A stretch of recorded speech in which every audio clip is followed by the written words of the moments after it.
Com senior editor Beth Fouhy and BuzzFeed senior political writer McKay Coppins. Beth, let's start with you first here.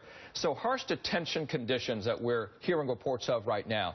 When you hear these details, does this help the administration in justifying this deal? Well, hopefully.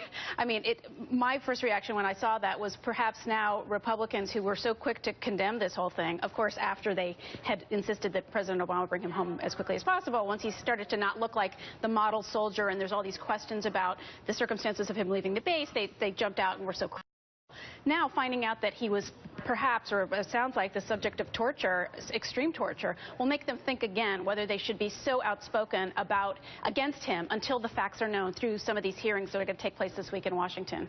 McKay, as we look at some of the criticism that's coming from both sides of the aisle right now, and during the Senate briefing, some senators, Chuck Todd is reporting, even leaving the briefing a little bit earlier, so we hear so far. When you look at what's happening with the House, they're meeting this evening. Will we expect anything different in terms of post-meeting? Will they be just as critical? I mean, I think that in all cases, as with Obama administration scandals, the House is more aggressive. It's more dogged. It's controlled by Republicans, of course, and they have many incentives to keep momentum going on any scandal that they get traction on. That said, I do think that, you know, if you listen to conservative talk radio last week, there are legitimate questions about this swap. Obviously, as Time Magazine is reporting, there are problems, you know, and incentives and perverse incentives. Well, you see bipartisan criticism as right. From the Senate. Right, and so I think that bipartisan criticism, you know, with legitimate questions is all fair game. Where it becomes problematic is in right-wing talk radio. It's a character assassination game against Sergeant Bergdahl, right? And there are questions about his motives and whether he's sympathizing with the Taliban. And I think that is where the overreach can come, and Republicans have to be careful. Well, Mike Rogers, chair of the House Homeland Security Committee, has been one of the loudest critics of the administration. I'll play a little bit of sound here from ABC's This Week. This was the wrong message at the wrong time, and we are going to pay for this decision for years. Again, this shouldn't be about did Congress get invited to the party.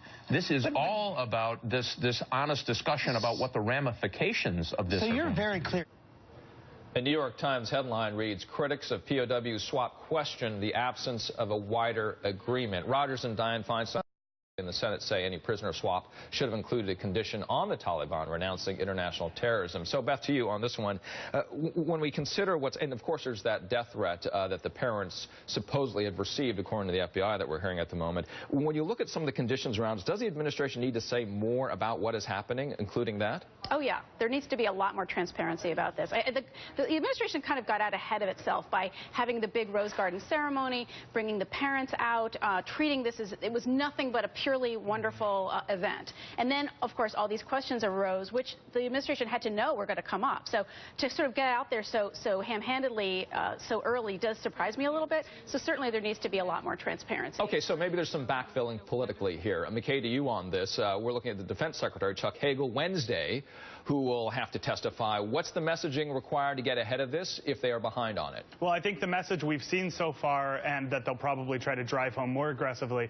is that regardless of what you think of Bergdahl and where he was and what kind of soldier he was a man in uniform, and we don't leave people in uniform behind. Will we hear more details about his captivity?